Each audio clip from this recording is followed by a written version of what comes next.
What's going on, everybody? Welcome to a very special episode of Lobbing Scorchers. Today, we are going to talk some Sporting Kansas City, everyone's favorite team here in Seattle, the club of professional wrestling enthusiasts. And who else would we get to talk about a club, a storied club with a storied history between not only the Sounders and Sporting, but just in general of being average and mediocre in recent years. So we had to go and get someone who was above average, above mediocre. The one and only Kevin Cho. How are you today? Welcome to the show. We're so glad to have you. Wow, finally, the matchup everyone's been waiting for, the actual card that we've been waiting for. Thank you guys for having me. I'm not going to say I'm glad we both have been kind of stinky, but I'm also going to say I'm glad you're not winning stuff. So, no, it means a lot that you guys are having me. I do like what you're doing, even though we are kind of sort of ops, but I will say you're probably the best in the game when it comes to Seattle. Now, maybe not probably. I'm going to say it here. You are. So let's just be real. Jeremiah O'Shane, you've been put on watch, buddy. No This. Who are you? Who are you? Yeah, Who you may are pay you, our dude? bills, but it doesn't matter. Yeah, no, we'll take that. Kavicho, we're really excited to have you on today. We're both big fans of the channel. We love the watch long content that you do for Sporting KC and for River Plate.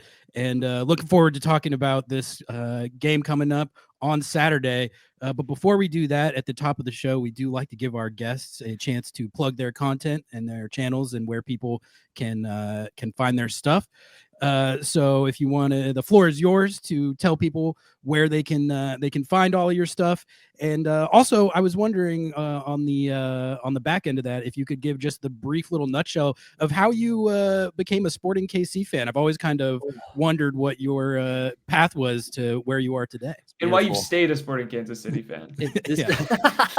Let's start back. Well, first, I basically everything I post now is under the name KevinCho_TV. So YouTube, TikTok, Instagram.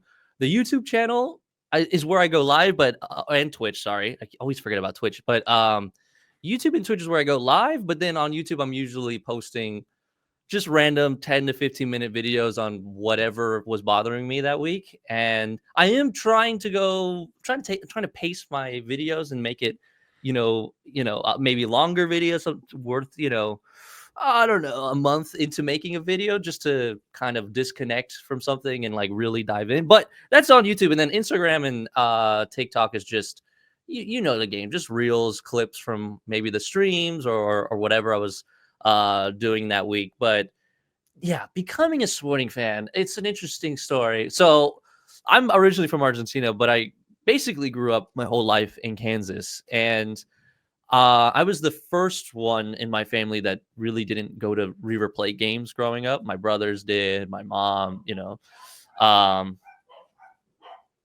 you hear that? The dogs went as well. The dogs are huge huge River fans as well. They gone. Said River. Like they're screaming. They heard River. They went nuts. No, but I just didn't have that experience. So my brother felt bad. My older brother, who was like, all right, maybe we're gonna send Kevin to a game, just any game, really. And I remember when I was younger, like we would go to high school games. And I would think like, all right, this is America. Like, this is cool. This is a grassroots, But it actually, I don't know, I think it was 2011 and 2012. My brother said, hey, there's a team in Kansas City called Sporting Kansas City. They just rebranded from the Wizards. So they got their own stadium. And it was like one of those first teams to do it. There was only a couple of teams that had their own stadium. And he's like, we're going to go watch a game. So that's when I was like, okay, this is... I didn't think this was going to be my River Plate, but it was like the closest thing I would get. And we went to the game and like genuinely had fun. And because you're a kid, you're not really, I'm not thinking about how does this compare to European ball or whatever. I just did not care at all. I was just like, this is fun. I think we played Columbus Crew, if I'm remembering correct. And it was like a 1-1 draw or something like that. And I thought that was great. And I honestly thought that was probably like the last time I would go. I didn't even know how much the tickets were. Like, I was like, man, they probably dropped hundreds of dollars for this. Like, that's crazy. I love this. But then out of nowhere, this is where I really became a fan. In 2013, I don't know what my family just thought it would be funny to trick me, and they said we were going to some. I don't know if we were going to a museum or so. I was so confused. It was like it was in December, and they were like, "We're gonna go dress warm." I'm like bringing hella jackets. I'm like, "What are we doing?" And there randomly we just pull up to Children's Mercy, which at that time was called Live Strong. And they were like, "Hey, we're here, MLS Cup Final, Sporting Kansas City, Real Salt Lake. We're here." Oh, Well, Jimmy I was like, Nelson in "What? goal. We're at a final?" Like that was crazy, and it was an unbelievable game. It was a draw. We went into penalties. It was one of the coldest games I think in MLS history. It was so bad. It was so cold. I literally had heat warmers or hand warmers in my shoes. I was dying. Like I could not 22 handle it. degrees Celsius or Fahrenheit is what the Is that what it? official Okay, Wikipedia says. and with that stadium does not. Kansas is windy. Okay, that stadium is just open. Okay, there is nothing blocking that wind, so you're just getting hounded by wind the entire time. Of course, it went 120 minutes. It went to penalties, and then we won. And I think that's when I was like, "All right, I'm hooked." I mean, come, I've never even I never even went to a River game. I'm like, I went to a final. Like this is huge. So, and then I've just always kind of like had that bug for watching sporting. And every year, and I'm sure maybe you guys are probably the same. Some years it was like I was tapped in, but I wasn't like watching every game. I was just kind of seeing the scores and be like, all right. Or if it was kind of an interesting time of year, maybe playoff time, then I'm really watching. But it wasn't until like last 4 or 5 years where I started like getting really bored and wanting to like, talk with other sporting fans. And I started going live. And then that's where I was like, all right, I'm watching every game. I know everything about every single player. It became like a true obsession, like I've always had with Reavers. So I just kind of like doubled up. But yeah, it was just like a weird, like, here you go, you're a fan of this team now kind of vibe. That was a great season for Sporting. 2013, like Yeah. I pulled up their roster here. Like these are names that are burned into my memory. It's like this Really? is kind of when I got into MLS. It was like 2009 and going forward. Yeah. Aiko Para, Paulo Yeah. Nagamura, Graham Zusi, obviously, Benny Faulhaber, Dom Mhm. Dwyer, Beasler, Sestanovic, Bees. Yep. TJ Sapong Bees. Yeah. US men Uh, national team guys. Yeah. yeah, and like also someone who we share in our history, Jimmy Madronda, aka Oh, Jimmy yeah. Bangers, Jimmy was on this Bangers, team yeah. too. We So love Jimmy Bangers. like Yeah. that's like 20 that era of MLS for me is very I think I feel very similarly to you where it's like I didn't give a shit about anything. Right. I wasn't like, "Oh my god, their press. This is why Major League Soccer won't make it. Pro Rel for USA. Like we gotta Yes. like." It was just like, "This is sick." Like I have soccer in my Which is backyard. probably what in realistically, that's how it should be. Like Yeah. no one, I've never heard my brothers compare the Argentinian league with any league ever. I've never heard him go, yeah, dude. Well, if Real Madrid was playing down here, it never came up. But Yeah. MLS, especially recently, is like we have to compare. We have to be top 5 between this year, and we have to have these type of players. It's like, dude, it does not have to be like that. I just don't. I've always said this since like my very first stream. Like, listen, there were people in my chat which shocked me that were like, "Oh well, where would you compare this?" And I was like, "Listen, I don't know anything about the Romanian league. I doubt these guys are comparing their league with other leagues. Let's just No. watch our games. Like, who cares?" Yeah, no. But The rest of the leagues in the world just don't do that the way that Yeah. that MLS does. But yeah, the golden age of Sporting KC with the Graham Zusi, the Beasler, Failhaber days. Those were that's a good segue into the first thing that I wanted to ask you about. The first thing, Kavincha, that I like to do with our guests is sort of give my perception on the opposing club as a neutral outsider, and then you can tell me if how I perceive the state of affairs is accurate based on someone who's watching every game and covering the club day A in, league day show. out. Yeah. Right. So, and he has to watch sporting games. I know. He I doesn't know even do it for the love of the game. He has to do it. I know the whole league pretty well, but some better than others. But I feel like Sporting KC is one of the ones where I have a pretty decent grasp on what's been going on, because this season has become like a transitional year for the whole organization. It seems like with the departure of Peter Vermees, who was the longest tenured manager in MLS. But obviously the club got off to a rough start this year. And finally, it seemed like he had a lifetime deal for a long time, but finally that changed. And they move on from Peter Vermees, and Kerry, Zawagnin is now the interim coach. So my perception of it is that the start of the season, Peter Vermees was always kind of preaching it as a rebuild. He was like, hey, this might take some time. It could be a little rough to start. Kind of, I think, trying to get ahead of it a little bit. He might have seen the writing on the wall. But it just was such a poor start that finally they couldn't justify it really anymore, especially with all the rumblings in the fan base. So they move on from Peter Vermees. And then since then, it seems like things have gotten a little better. Like they're taking more results. They've won 6 games this year, which is, I think they had won 0 at the time that Peter Vermees departed. So it seems like they were saying, hey, LA Galaxy, let's have a mid-off, brother. Let's see who can lose the most. So it seems like things have gotten better, but there's still just a general vibe that this is like a bridge year between the Peter Vermees era and whatever comes next, which is, I think they're probably going to bill that as like the new Sporting KC. This is the wave of the future. And right now it's sort of like this kind of in between land purgatory between one era and the next. Would you say all that is roughly accurate? I mean, that's pretty, it's spot on, because like I think 2019 was like our really last good, strong year. And maybe even 2020, even though that was a really goofy year. But yeah, so like we had multiple seasons where like we were about to break a record. I don't know if it was last year or the year before, with like a winless streak. We were just going there, right? And we were just on pace. We were not looking good. And like you said, like Peter, since Sporting rebranded, there's never been another coach. Sporting Kansas City's always had Peter Vermees.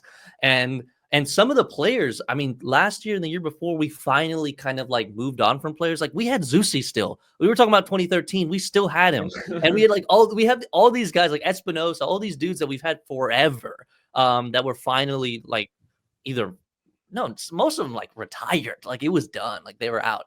So there was that transition. And then now it was like, all right, Peter, last year sucked. I think we held on. We beat these new kids that are next to us, St. Louis, who are just the most annoying fan.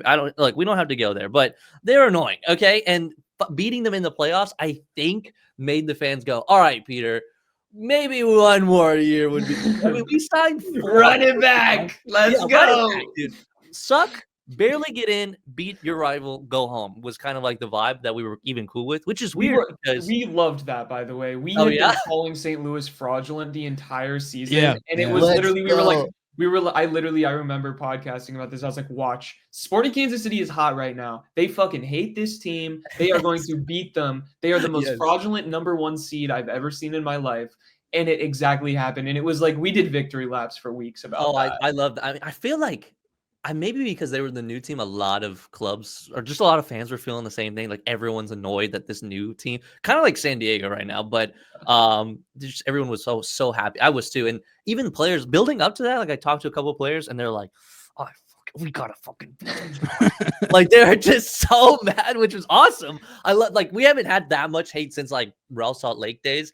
Those are good rivalries. You're right. Like, all of this has been transition. Then Peter came into the season and it was just 0 wins. And it was just like, we already dumped players. We got new players. We got LA's one of like a pristine player that I feel like we just stole from LA, and Joveljić. So it's like, okay, what's the excuse now, dude? We have no excuses anymore. And the one thing that hasn't changed in these freaking 15 years or whatever has been the coach. So then he moves on and Kerry was an assistant. So I'm sure there are fans that are like, it's still Peter Vermees in there somehow because it's his assistant or whatever. But at least things are changing. Like our goalkeeper, we weren't even sure what our goalkeeper was because we kept flip-flopping, which I'm sure is annoying as an athlete that you're like, am I starting today? Am I not starting?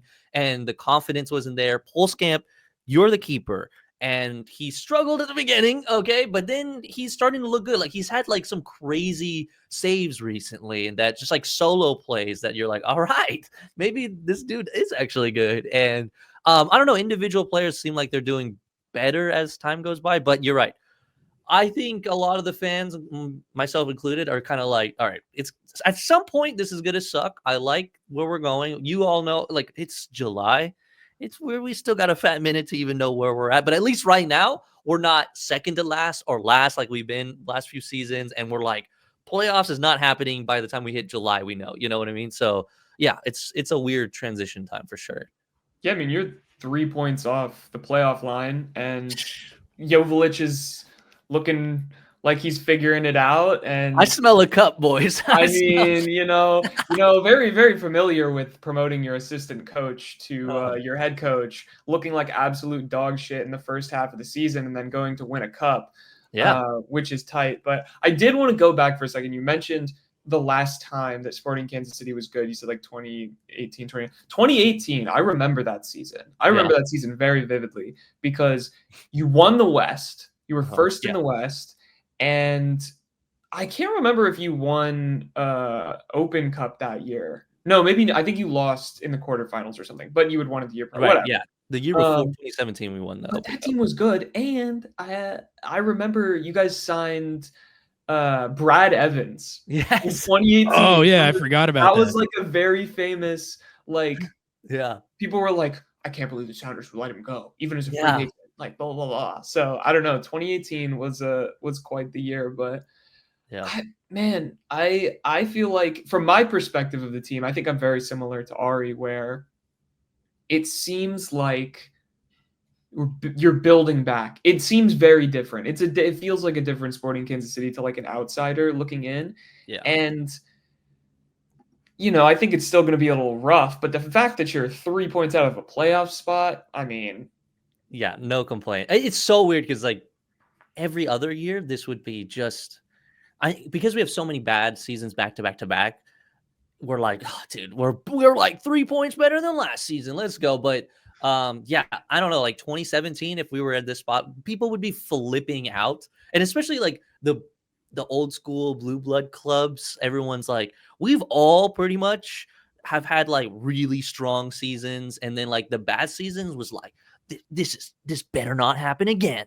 But then like it just kept happening for us. So then I feel like fan base, everyone just started kind of going numb to it. So now it's so sad because like I've been to a game recently, and even the vibes kind of is like, it really felt like I don't know, you're like a dad going to like a U13 tournament with your kid, and you're like, all right, Brandon, this might be a tough game today, but remember, we're gonna have a good time kind of vibe going in.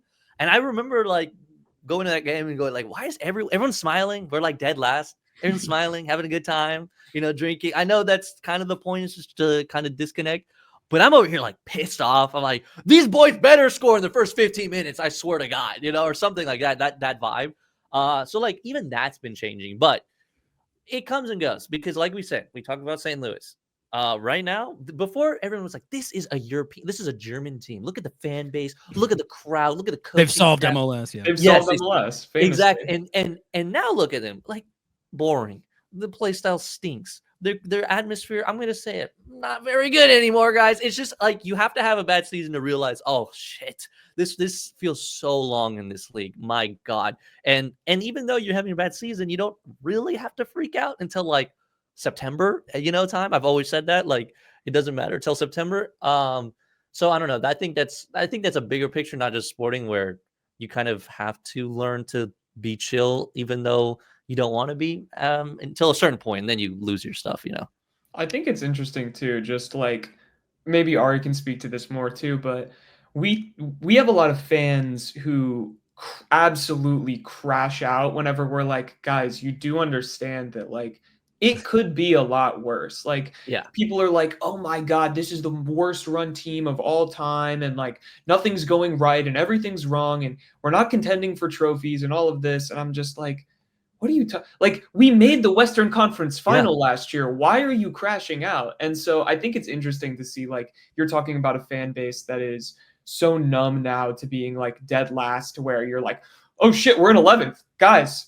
Let's start showing up to games again. Like we're back. The game's back, and we're over here like, I can't believe that we made it. We didn't make a good run in CONCACAF Champions Cup, and our $7 million Argentinian winger isn't turning out to be like Messi too. Like Yeah. what the hell?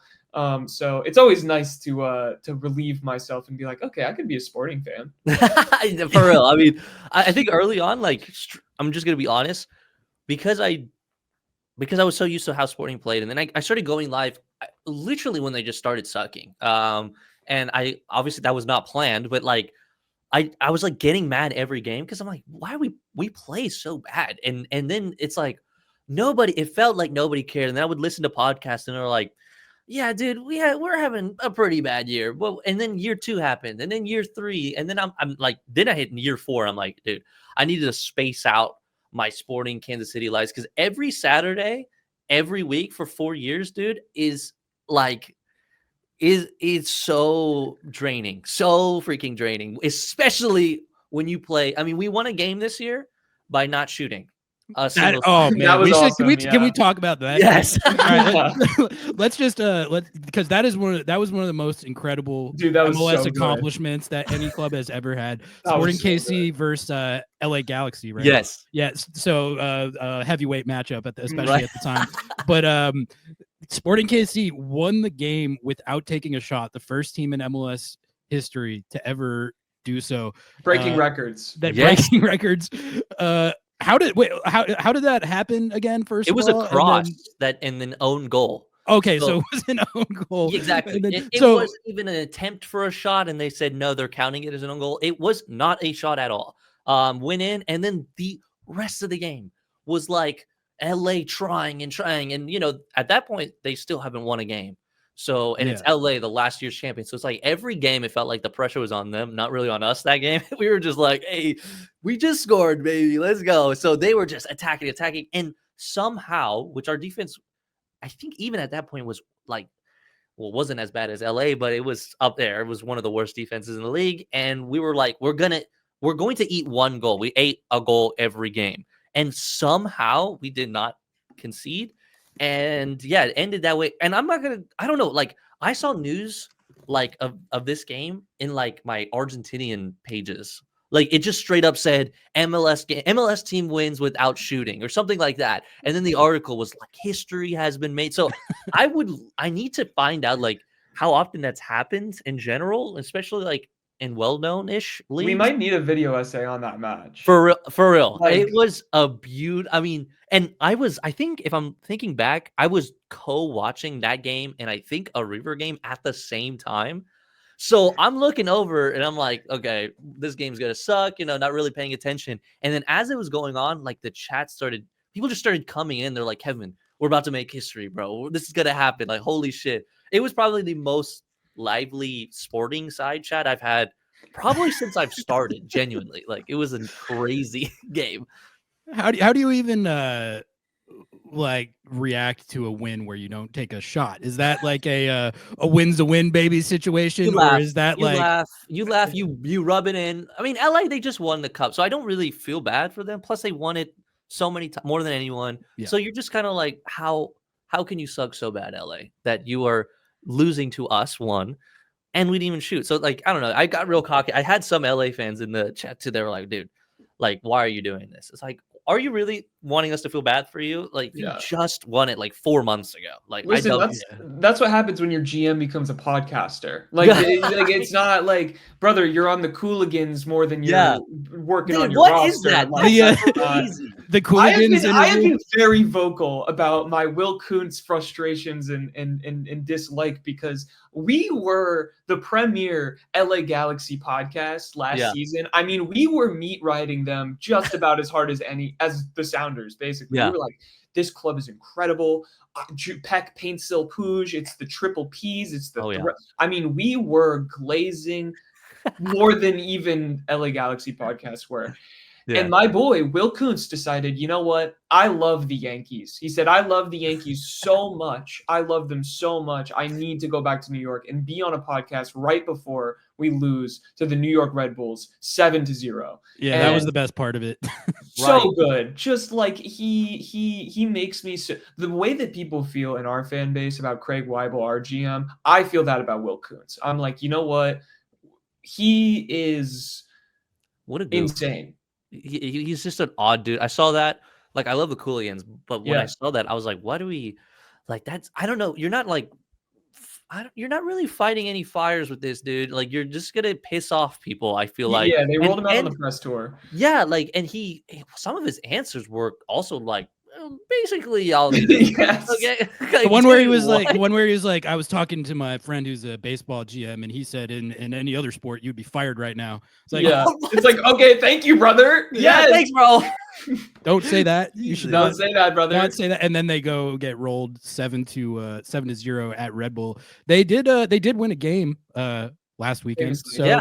3-0. So maybe the second win of the season. Maybe Will Kuntz Oh, has got it wow. back on the right track.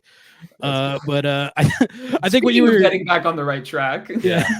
I think what you were saying earlier about like reacting to the tough times with just like finding the comedy in it. That's kind of I think how we try to do it too when it's not going well. I think that's what you have to do. But I was talking to the We Are Austin TV guys Oh, yeah, a couple weeks ago who they capitalized really hard on the Wolf Out era and how poorly that team was doing, and all their stuff was going crazy back then.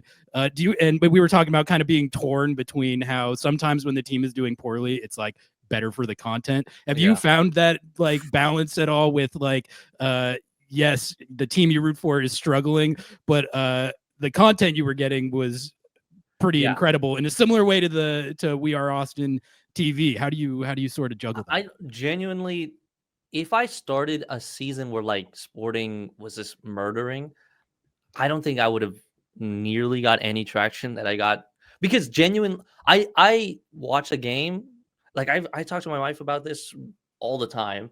Like, no cameras, watching a game, I'm always yelling at the TV. I'm just like one of those cringe. It's just like that's how I've always been. And and so like when that happened, when I was going live, it wasn't like, okay, today I'm gonna yell at it, but like if you go very early live streams for sporting content, I genuinely was like trying to be like, okay, plenty of time left, but try, all right, no worry. But I was just getting so annoyed that it was just coming out. And then I don't know, I think it was a Portland game where we famously lost like 7-2, and I was shit. Like every goal, dude, I just couldn't even scream anymore. I was just sitting there staring at the TV, and that whole video went so crazy. They had me on ESPN. Like they just showed like this dude lost his shit over an MLS game, which was funny because they were also, I think at the time they were showing MLS games. So I don't know. It was like a self dig, but yeah, like I think that absolutely exploded. But what I will say is the transition was like, if we're playing better, it does seem like we're like, I'll watch the view count, right? I usually try not to, but I'll see like, all right, there's some people in here where it's 0-0. People are trying to figure out what's going to happen. We concede immediately, it flies up. Like 50 more people will jump in. Yeah. And you're like, all right, okay. You start to see. So I usually hide it because I'm like, I'm going to see that and I'm going to get even more ticked off. I'm like, what are you losers doing here? Like, get out. But the other thing happens. We concede, or we score and we start winning the game. It starts dropping off and people start leaving. It's like, I understand the game now. Like, I get it. Genuinely could care. I just want the team to play good and just win games. But yeah, you're absolutely right. Like, you're doing bad. People like to see the emotion, especially in MLS, where I think the I don't know, the generic view is that people don't care about teams here or whatever. So if you are showing emotion any other way, they're like, okay, maybe people do care about these leagues or these teams. I mean, so yeah, I don't know. It's like a weird balance, but I've definitely clocked it for sure. It is interesting how people get really like, people do care about MLS teams. Like it's quite funny. There are actually quite a few people who their day gets ruined if Yeah. their silly little team loses. And people get so upset about that. It's actually so funny. And I kind of wanted to ask you that, you've kind of become you're a River fan, obviously, but it seems like you've really been adopted by the Argentinian community. They're like, oh, look at our American over here. Look at our American over here. So like, from that perspective, how do people kind of like react? They're like, wait, no, brother, you don't really care about sporting, right? Like, you don't really care about sporting. Yeah. Well, I think, I don't know, kind of. So here's the thing. Like I've always uploaded Reaver content, like Always. Yeah. If it was if it was a Boca River, I was always streaming it. That's my Super Bowl always. So twice a year, doing a Boca River stream, and nothing ever caught on. It never caught on. I never changed. I was crying when we lost and screaming when we won. Either way, I'm screaming. But and then very recently, I think just one video made it to Argentina. That's what I'm assuming. And then I guess I was all over Argentinian Twitter or River Plate Twitter or something. And yeah, so obviously I'm speaking English, so they're like, "This Yankee, bro, this Yankee, He bro, knows he gets ball! it, bro. Let's go!" Balls! They're losing it. They're like, "Ah, dude, finally Americans I could stand with." I don't know, shit like that. And yeah, I did get some. Okay, I'll be honest. I got absolutely blasted on Sporting Reddit, where people were just like, "This guy has never cared about Sporting Kansas City." Let me just clear the air for you, okay? How many games we play in Exclusive this right here, league? folks. 34 games a year for 4 years plus playoffs when we had a couple games, not that many playoff games. Let's just be real. Open Cup games, whatever goofy leagues cup or whatever happening. I streamed those games 2.5 hours watching this team going live. And especially when I wasn't live, I was still watching the games and live tweeting if I couldn't watch live or whatever. I do not drop my teams ever. Okay, ever. What I will say is finally having some time to step back a little bit and just breathe and reset while watching, River Plate has been great. I will admit that. And it's been so funny to see Argentinians going, because I'm also just teaching lessons, I guess. People are like, how did this guy become a River Plate fan? And I'm just responding in the comments guys, immigration is real. It's kind of shocking. A country that was built on Italian immigrants are not realizing that people move, okay? But there's that. And I feel like that started kicking off. I started realizing I'm kind of having fun here. I'll be real, the lives, I'm not getting a ton of people live. Coming in, they want, especially because I'm speaking English, and my whole goal was I want MLS fans to realize that we could do this too. We can have some crazy people, we can have some chill people, we can have people who are like you guys who are covering the teams. Because I swear to you, 9 years ago, there was only real, I guess, quote unquote journalists were talking about MLS and individual clubs, but there wasn't a content creator community and just guys chopping shit talking about Seattle. There was nobody doing that. So or if there was, it was very small. So I just wanted that. That was the whole goal. I'm listen. And every time if people would ask, Kevin, if Sporting played, River played, who are you going for? Are you kidding me? Okay. One team, I came out the womb and they stamped River Plate on me. The other team is my adopted team. I'm gonna root for River Plate. But I'm always going to support, Sporting forever. That's a match you hope that ends in a draw. Exactly. If it ends in a draw, it's going to be real funny on the internet if that goes. That's going to be the greatest day ever. But yeah, that's just where I'm at. I've had moments where I'm I got to stop this Sporting content stuff because it became so repetitive. I guess I'm sure you guys have talked about it plenty of times. The way the season format is lined up, it just feels like it's dragging. I'm trying to find something fun out of this specific game. And although I'm not maybe posting as much as I did about Sporting, it basically just comes down to okay, we're playing Portland and we're in July. Game literally does not matter. Nobody is engaging but some Sporting fans. And if we get 105 degrees outside. Exactly. It's all these things that are it just feels like it's dragging. At least in South America or other, leagues, it does feel like every game matters. And in South America, we have so many goofy rules in Argentina, just like MLS. Everyone should go watch your recent video that you did explaining the Argentinian league. I watched that and I was like, this is cinema. This is incredible. This is wow, okay, MLS really isn't that fucking insane. It's not. It's genuinely not that different. And that was another thing. My first couple streams, I was trying to tell MLS fans this is the same. This is the same we have down there. And everyone has this aura glaze over any other league, but MLS is just bro, the Argentinian league. There's only one good, strong league at the moment, especially the last 5 years. That's the Brazilian league. Every other league, dude, It is a shit show. And Mexico has no relegation, so go cry about that. Argentina currently doesn't have relegation. We're like adding teams every year.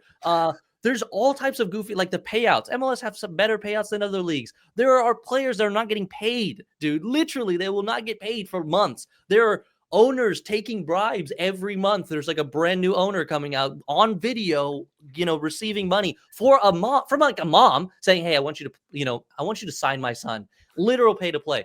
It's the same shit that we have here. It's unreal, but it's the only thing that's different. And we're only like a 32-year-old league or whatever we are, is genuinely just a community. It's just like, yeah, okay, we might not fill out 80,000 people that are going to be jumping for like 3 hours straight on a Wednesday night. We're not there yet. Okay, fine. But does that mean in general, we are nowhere near? It's totally not that, especially when you're seeing players coming to the US from South America that are using it as a step stool to, move on, or straight up like Thiago Almada is playing on our national team. He beat Colombia single-handedly, or he beat Uruguay single-handedly. The dude played at Atlanta. Okay. Then he went to Brazil. Like, you don't need to be like this top 5 European player or whatever to be on the national team. And it's just so frustrating. That's where I'm at. So like every week I'm like, I'm going to talk about Sporting today. And it's funny because River fans, I'm not going to lie, River fans, because they're like, hey, this random Yankee, I like this guy. What is he into? I talk about Sporting and they're like, yeah, bro, Sporting till I fucking die, man. Let's go. Like, dude, blue hell, baby. Blue hell, bro.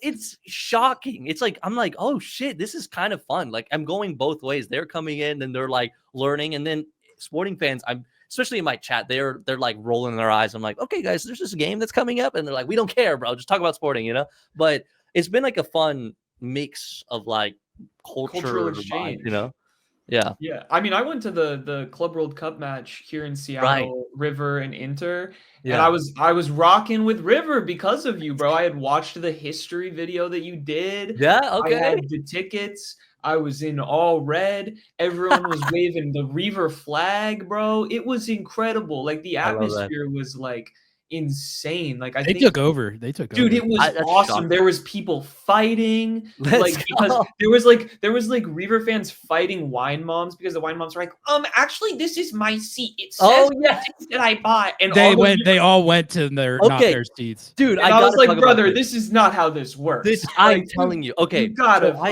I got some sense. Videos sent, multiple. Like, there was one that was going viral, and there were people from Argentina going like, even like Boca fans, they were just kind of like, listen, it comes down to FIFA and like how they organize this, but like the club, the environments are so different that like you get a ticket, dude, you get a spot, that's your spot, bro. You're gonna be there. If you're in the supporters, I guess, section we would call, you better not just be like a casual. You got to be wearing our colors, at least, just like pretend or something. And if you're not, like, people are not gonna give a fuck. They're gonna just be like, hey, get out of here. I'm gonna take your spot, dude. You shouldn't be here. So I didn't even think of that going into this. I thought, silly me, I thought FIFA would have figured that out, but no. And poorly run tournament.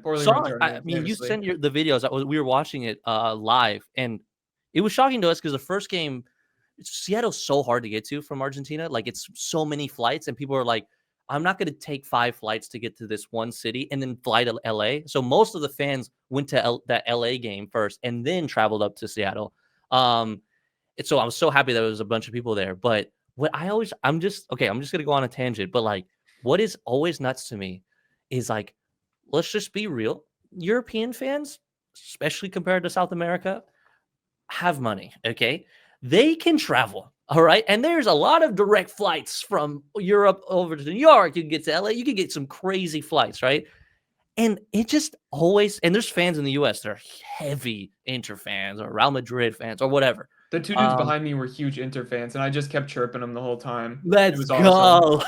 And what shocked me is like, it just does not seem like they showed up. It just felt like Real Madrid is Walmart of football. They're like, anyone can be a Real Madrid fan from anywhere. Okay, I'm sorry, but so you're gonna see people wearing white. Okay, fine, but like all these other teams, like you had these Japanese teams that came here with a great fan base. Oh, that energy was incredible. There's so many teams that came up, and my older brother who went to the game in LA versus Monterrey, which somehow we outnumbered Monterrey fans That's in Los crazy. Angeles. What the fuck? I literally was like, hey man, it might get dicey, you know. He's like, I'm taking my family. I'm like, I don't know if you want to do that. Okay. You probably should not do that. There's gonna be way more Monterrey fans. You're gonna be super outnumbered. And he's like, it was the opposite somehow. That's always been my frustration is like, look, I'm no Euro snob. I'm not even a South America snob. Okay. I like to be in the middle here, but there's something that we do better, and I think we show up. Okay. Now I know the U.S. men's national team, maybe fans are not showing up right now. Who cares? Okay, it's not World Cup yet. I'm not going to cry about that right now. But when it comes to clubs and everything, I wish these games were in MLS stadiums or, you know, the equivalent or whatever, just because it would be full. It would be the environments would have been so nice. Okay, I get the semis or whatever and like MetLife or whatever. Terrible stadium, by the way, if anyone's ever been there. Oh, dude, oh god, it's awful. I can't believe that's the World Cup final stadium. But yeah, I don't know. Like a lot of this, especially the Club World Cup. Now that we brought it up, I've learned a lot going into it, especially how like Europeans see other leagues, and now I think the world sees how everyone thinks about the European leagues. I guess in general, especially just like the elitism that comes from them. But yeah, I don't know. I love that you know, fans traveled up there. And another thing, just so you guys know, people were DMing me and they're like, dude, Seattle's like from Argentina. Seattle's kind of nice. I like Seattle. Like, I was like, hell yeah. Move here. We welcome you. Come down. They rolled up at the right time of year for sure. They like, did. Oh, Yeah, right. they were Summer, coming beautiful in weather. January, Bring him back in the winter time. We'll see And how they're they like, like get it. me out. Yeah. They're like, I gotta go, bro. What is this place? This is fucking hell. Yeah, summers are great. It was Yeah. funny. You were talking about like how other clubs in South America or in Europe can be like a total shit show in certain ways and like not paying players. My favorite example of that was the Portuguese club that Reggie Cannon played for, Dude. where it came Reggie, came out they didn't pay Reggie Cannon and or the transfer fee. or the transfer fee, and then subsequently that they just weren't paying like anybody. I was like, I didn't know you could do that. Just not pay the transfer fee. You can, bro. That's do it. Because like they were still rolling teams out there, and they were operating ostensibly like a real club, and then just not paying anybody. So that's but like yeah, you see that in an unexpected amount, like all over, and I've never heard of that happening to an MLS club. No, and that's always the complaint. Like everyone's like this. Or not everyone. It's like, you know, the 4 Twitter accounts or whatever. Like, this league is not going to survive if we don't do blah, blah, blah, or whatever. It's like, you have no idea what it means to not survive. Okay. There are leagues out here where it literally feels like when the season starts, people kind of exhale for a second because it's like, okay, we started. Nothing weird happened so far. Like, let's be cool. Like, it's always like that. And MLS, I'm not worried about that. I know we're different when it comes to like ownership or whatever, but it's just, I feel like the whole message should just be like, we are 30 years old, man. Like, I like that we're like asking for more every year and better. That's great. I totally agree. But like the panicking every day about something it's cringe, and you're just grifting. Sorry, just saying it. Yep. Just saying it. You know, I think, and this is my final broad view, and we can jump back into some sporting stuff. I know I totally rammed us off the rails as I'm good at doing. This is like people will really complain about Major League Soccer, its structure and everything. And I understand, like, I get it. You know, you want it to be the way that you want it to be. And you really, truly believe that promotion and relegation is the only thing that can exist in the entire world. You know what? It may be awesome. It may be great. It may work. It may not.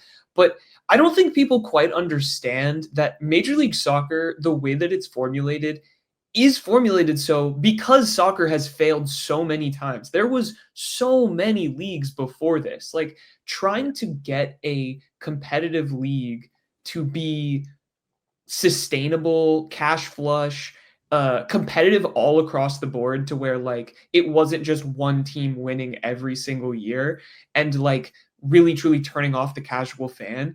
They had to do something. They had to make it a different model. And I think often people are really like dismissive of how kind of, I don't want to like glaze up MLS, but it's truly, it was innovative, and it has been innovative for the specific market that it's in. Americans are not known for their soccer support. Like I don't know what to tell you guys. Like Yeah. we're not getting a college football atmosphere in the next Right. 50 years. That's just not happening. And that's okay. But like you have to cater a league around that. There's things that you can do better or worse. But like when people just freak out and they're like, I can't believe all of this. I'm like, brother, Robert Kraft bought a team for his son because he was Yes. bored. He doesn't even know he owns a team. Like, how do you keep those type of teams in line with Yeah. teams like Atlanta United, who will spend $20 million on a player who's going to score less goals than a free agent? Like, you know, like you have to like keep some sort of parity, and keep the casuals engaged. So I'm Yeah. an apologist. I've always been an apologist. I'm a league shill. Yeah. Thank you, Don Garber. I met you in Dallas in 2017, and you gave Ooh. me $1 billion, and that is why I'm always pro MLS.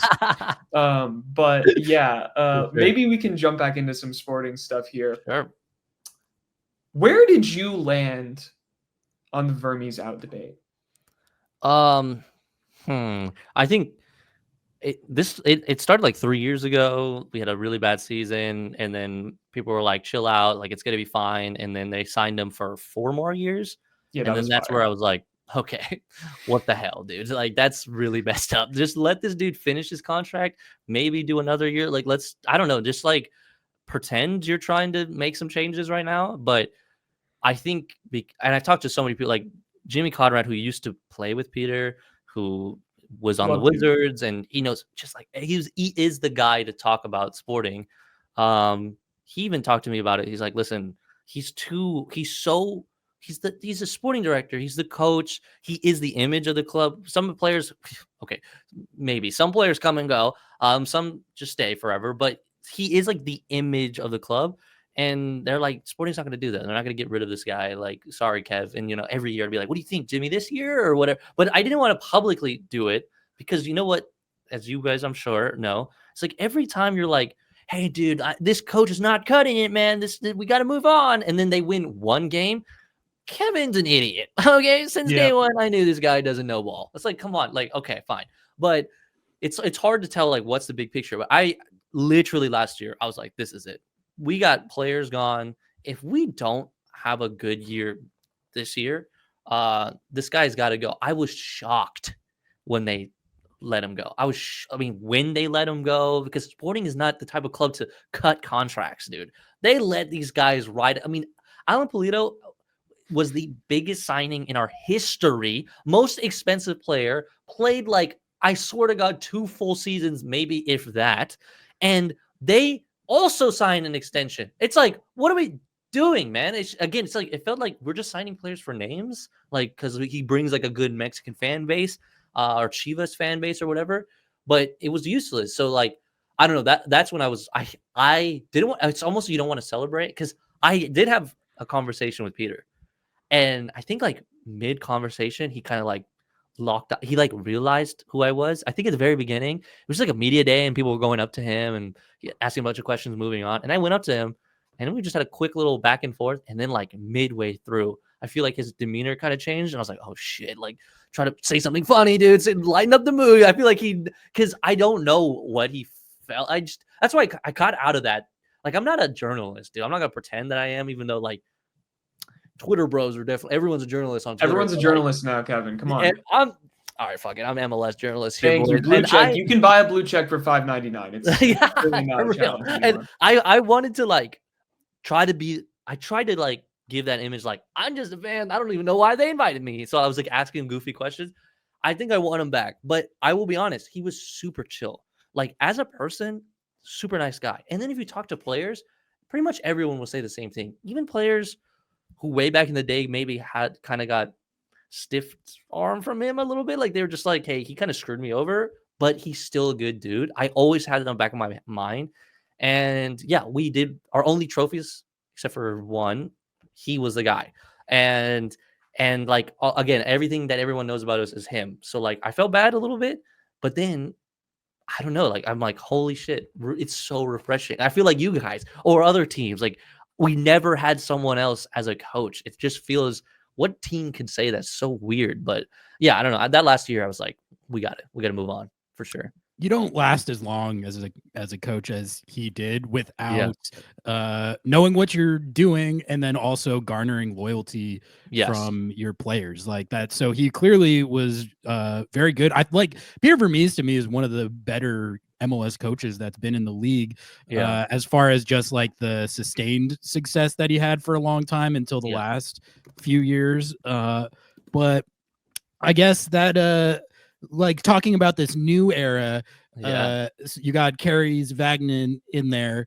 I have kind of what Seattle ended up doing with Brian Schmetzer, which him taking over as the interim and then never letting go of the job and winning a bunch of trophies, and then watching what's happened to clubs like Atlanta, where they've just been cycling through these coaches, and their bit for a long time was like, we're going to hire a big name coach or a hot shot up and coming coach like Gonzo Pineda. It's not going to go well. We're going to fire them, and we're going to plug in Rob Valentino to hold down. They did that like 3 or 4 times, and it was always Rob Valentino. And by the last time that they did it, I'm like, you guys should just give this to Rob Valentino. Like literally, like just give it to the interim guy. He clearly like was he the coach that beat Inter Miami? Yes. Dude, what are we doing? And he has like he had buy-in from the players. They all clearly liked him. And I think more importantly, like he was like diehard Atlanta United. He like bled for the club because he spent so many years grinding as an assistant there. And you could tell like he really cared about it and was invested in it.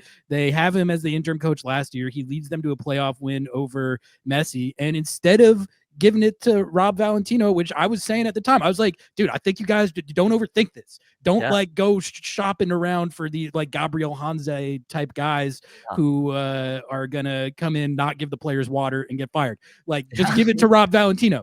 Literally that it's that simple, and at least try it. And if it doesn't work, it doesn't work. And you can at least sell it like, look, this guy put it in, he earned it. He beat Messi in the playoffs. We had to give him a run and it didn't work out, but they could have just done that and they did it. And now they're in a situation with Ronnie Dyla, who's coming in from the outside, and he doesn't seem to have that like investment or care in the club that Rob Valentino did. Like give a shit. Yeah, exactly. And that's like that cultural stuff, I think, is what they're struggling with right now, because they just don't have that like foundation and identity that a guy like that can give you.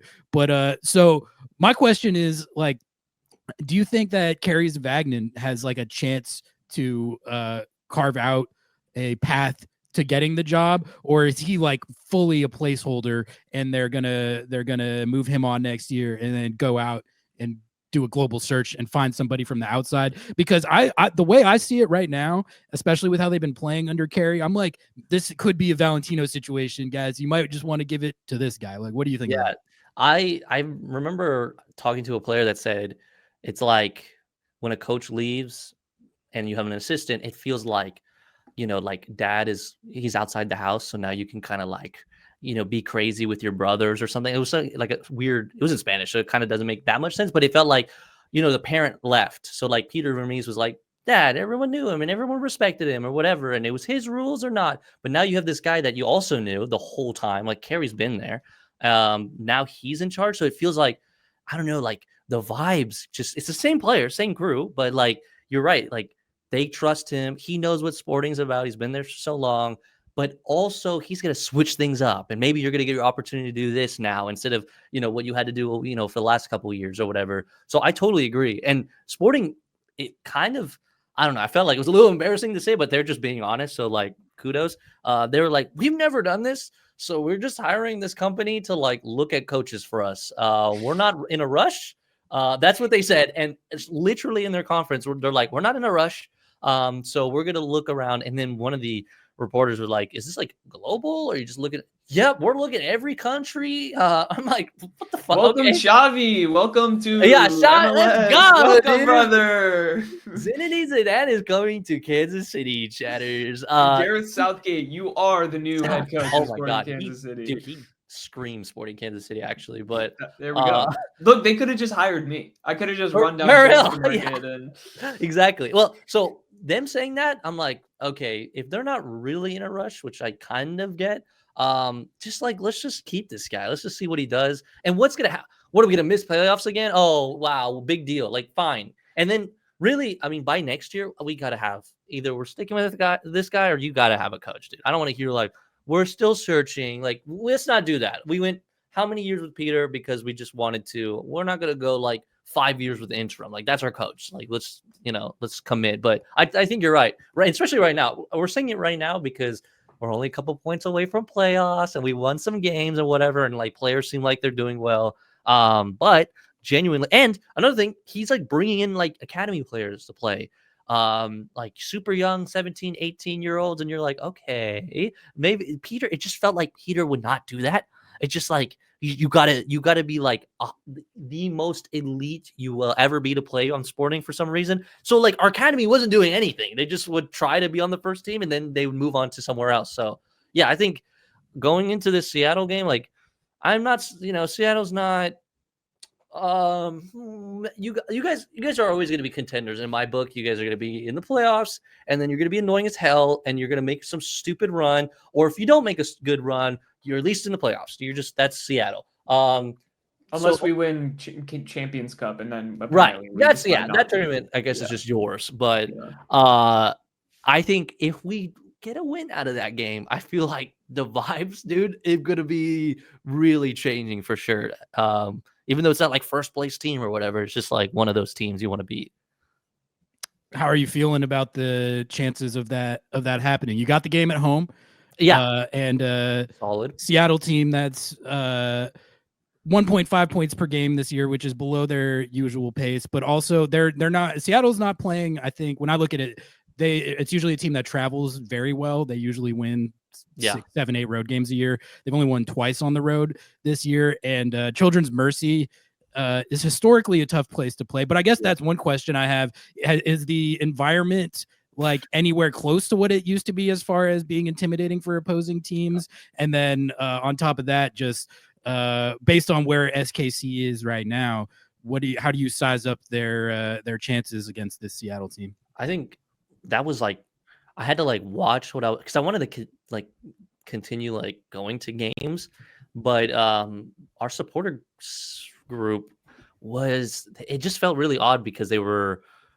I know I'm just explaining something you guys already know, but like supporter groups have to be like genuinely aligned usually with the club, or clubs won't give them access to things. It's not like in other leagues where some of those ultras or whatever are like, they kind of own they're like, we're going to do what we want. Okay. You guys handle like the money stuff, but we're going to do what we want. Well, in MLS, it's not that way really. And especially in Kansas City, like they were scared to say anything. And when it was really bad, they were really scared to talk about Peter. And then they were like going after people and kicking people out for saying certain things and being upset or whatever. And I remember thinking like, then what are you like doing there, honestly?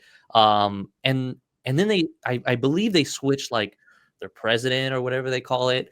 And I think things have gotten a little bit better where they're like, okay, we need to like make statements. And then we did. So like we hired a schlob as our GM, and then finally we got a reaction out of the supporter group. I think basically because everyone on Twitter was getting pissed, so they finally was like, okay, let's say something. The first Twitter cancellation that actually worked. Yeah, exactly. It's like the first one, and genuinely people were like, I don't know, I can't believe Sporting did that. Like, that's crazy. The supporter group did that. But then after that, I think they realized, oh shit, we kind of do have power. I mean, if there's no fans, then no one cares about the team.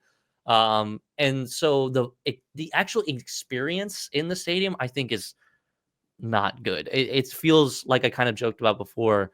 It feels like it kind of feels like a AAA baseball game. Is that like clocking? Like, it feels like, hey man, this is our pastime. We love this. We love this. We're a little quirky out here in Kansas City. We kind of like soccer, and it just feels like kind of chill. And then they score, and it's like, yeah, we scored. But if we lose, it's not that big of a deal. You know what I mean?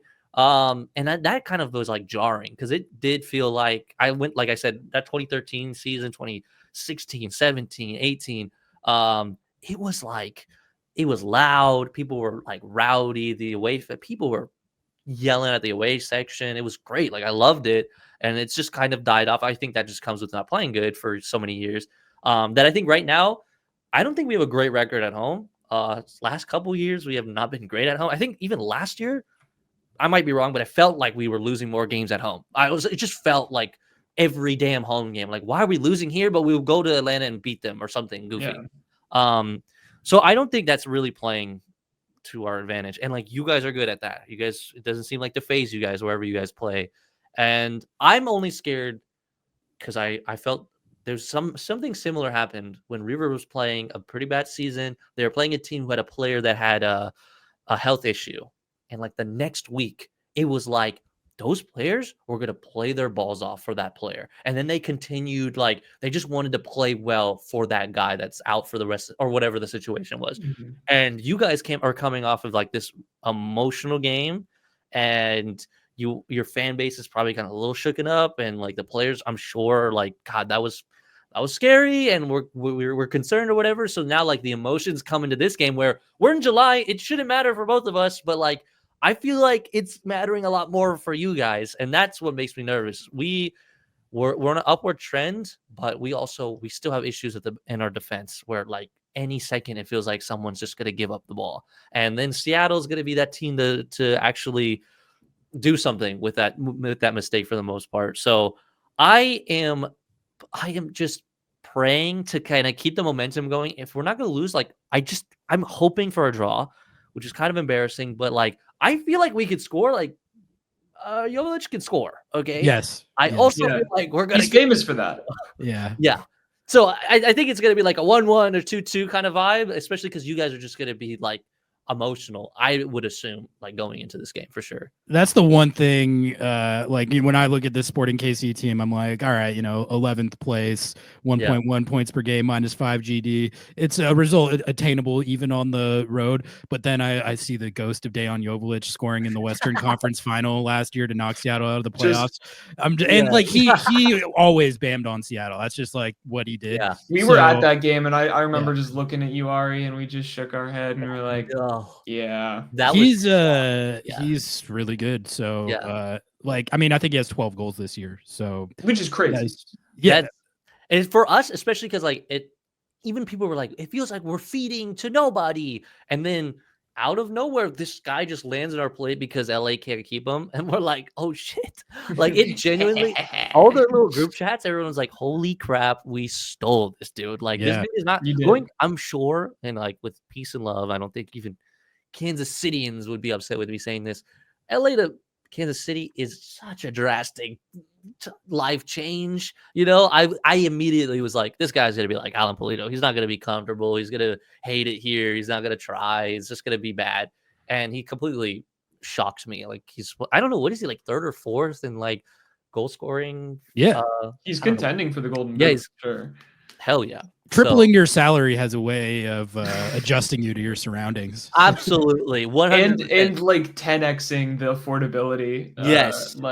Yes. I know that's the complaint. I'm sure all the Twitter bros and everyone, I think even we all agree, like it would be nice to like kind of loosen those things up, making things, because it's gotta say something when like last year's champions like can't keep players because they became champions and they got, their contracts got too expensive or whatever, that like immediately they're like the worst team in the league. And it's just like, it's too whiplash. I think that's what I was saying, or I meant to say, that 2013 season, like the next season when we were playing so well, it's like immediately felt like we fell off so fast. But that's one of my biggest complaints. The only other complaint I have about the league is genuinely like, I'm just not a fan of the playoff format. And I'm going to say something crazy. I think you guys I don't know if you guys said this, maybe I'm remembering incorrectly, but I swear to you, here I go. Here's the Yankee in me. Here we go.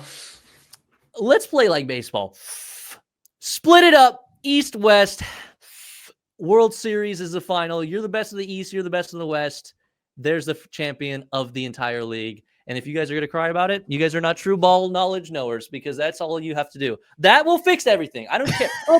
But Seattle didn't play Miami. I don't give then beat everyone over there, Seattle. Don't be cowards. Sporting Kansas City. Wait, where would we be? Maybe we would be we're West. I don't know how they would divide it up really, but I think just for that, let's like split it up.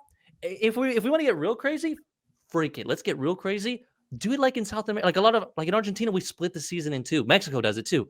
I'm telling you, I know people are like, this is woke nonsense, splitting the league in or the season in two. But one half, like half of the year, you can have a champion. Another half, you have another champion. You can have a super champion between those two or whatever. Supercopa. Yes, it brings like the excitement. It doesn't feel like July is the worst month ever. August sucks. It just keeps sucking until we get into September, and then we're like, all right, let's play. I know baseball has like 1,000 games or whatever, but I guess it's not like the best breakdown.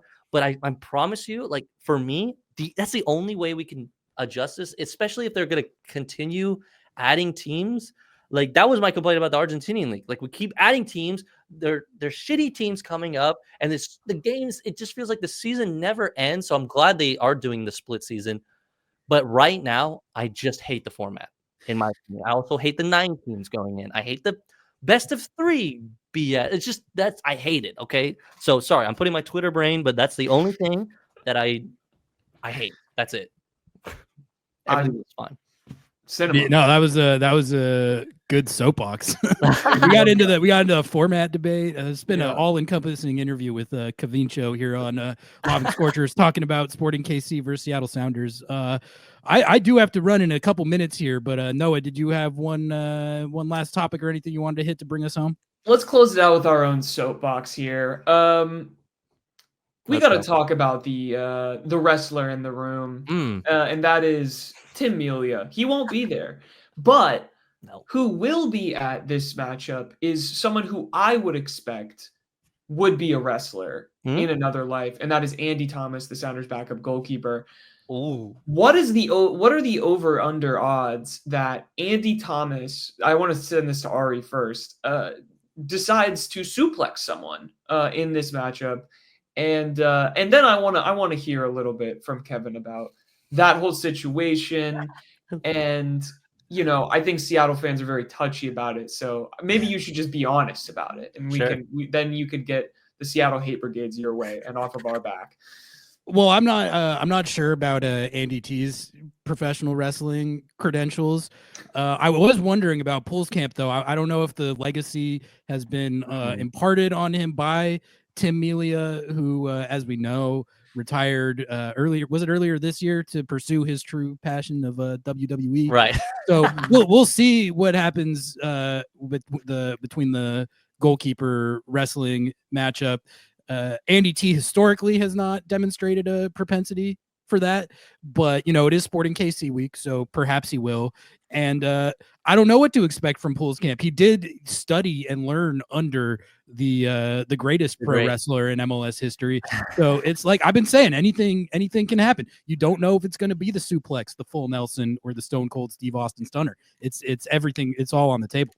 I think Pulskamp has. I remember in person told me that. Or like I got the vibe that he is a hothead, so I think the gene is there. It is different because that game was in Seattle, right? Yeah, it was, yeah. Okay, so I think that's a little different because, my opinion, I think Timmy was hearing it from at first. The whole game situation, how it broke down, was the intensity was happening. They were getting pissed off between the players. He was probably hearing it from the fans. Pulskamp on record said he loves hearing that. He loves people screaming at him. He's not going to get that at this game. So I just don't think he's going to flip out yet. But I feel like, I don't know, if I'm your keeper, okay, again, like I said, going off all the emotions, blah, blah, blah, you would kind of become iconic if you did that. And when that happened, I will say I loved it, just to be honest. Now, on a safety level, before I get those nerds typing, actually, he could have died. You're right. Dangerous. Maybe should have got a red card and another one. Maybe let's just be real, okay? But, guys, this is what makes our league kind of iconic. If we start doing goofy stuff like this, I mean, if you start seeing that clip in Europe, South America, like, damn, they're brawling on the teams. We're going to elevate, baby. All those little snobs are going to be real quiet. Oh, they like to fight up there? Yeah, we like to fight. We don't like Seattle, okay? Seattle doesn't like us. Why? I don't fucking know. Well, for some reason, we don't like each other. But I think, in my opinion, I loved it. I know people got upset. I still get those comments, even to this day. Every time we play each other, Crazy. I didn't see a West Wing match. That's crazy. What a West Wing match. Every comment. So we call perpetuate Sporting the KC narrative. the Right, yeah. club of professional wrestling enthusiasts. Perfect. And sometimes it's funny. We get Sporting KC fans who come like in our chat and comments and stuff, and they're like, Yeah. "I was 3 years ago. Are you ever gonna let that? Like, Are you ever it's gonna let time that to go? move on. It's time to move on. Actually. Like, are you ever gonna let it go?" And I'm like, "No, I'm not. Well, we don't have I'm anything. not gonna we let don't it have go." that much between us, anyways. Just Exactly. find something and stick with it. Just like with us, No. with Real Salt Lake, we hate them. We had like 2 seasons where we went back and forth and had like one MLS Cup final game where it was heated because it was a final. And now we're like, yeah, we don't. Not a fan of the Mormon Church. Okay, that's like our normal thing for them. But like, yeah, let's just hold on to it. Sporting fans, chill out. Okay, like relax. And Seattle fans, he didn't die. Okay, he didn't die. All right, he's fine. In fact, he rised back stronger and is now should be getting called up into the U.S. men's national For team. real, exactly. So you're welcome, question mark. So It There we motivated him. Right. I can go with that narrative. there you go. Yeah. Hell yeah. Yeah, that's all I had, Ari. All right. Well, let's call it a wrap right there. Cavincio, thank you so much for the time. I mean, we went over an hour talking about Seattle Sporting Kansas City, but also a myriad of topics and soapboxes that we didn't even plan on. So The clips are gonna, dude. We gotta hit Argentina. We're gonna hit Argentina. Oh yeah, Come you're on. gonna make it. Oh, look at these Yankees, dude. Yeah, vamos! But, thank you guys yeah. for having me. It was Yeah. really fun. We could go several more hours. I could keep chopping it up. No worries. Easily, we're gonna get you back on soon. We'll keep collabing because Hell yeah. you're definitely one of, if not our top favorite MLS YouTuber. Again, your watch long content. Yeah, fuck and, you, Happy Foot Sadfoot. We don't even like you guys. Fuck you, LA. Oh, nerds. Yeah. Nerds. Well, you like write TV shows, Right. Oh, I got Emmys. Oh, cringe, Oh, bro. Emmys. Cringe. Yeah, okay. yeah, Well, if you remember ever the- won a Fabian Rankel X award, I don't think so. Quiet. Did we win that? exactly. No, we Silent. didn't win, but I think. Oh, okay, whatever. I think This you year won guys one, can win, right? But I mean, Yeah, But we gotta be Happy Foot Sadfoot. That's a good plug here. Is go vote. on Fav Ranks X account and vote for Lobbing Scorchers. I don't even know if you can vote yet. I don't even know, but we're Yeah. putting that out there. Yes, for sure. I agree. Stamp of approval. good plug. But thank you, Cavincio. Appreciate you, man. Anyone listening, go subscribe and to his YouTube, follow his IG and TikTok. There's always great stuff covering Sporting KC and River Plate on there. And yeah, we'll get you back on again at some point here soon. Looking forward to this game, and we'll call it right there. Until next time, we out. Peace.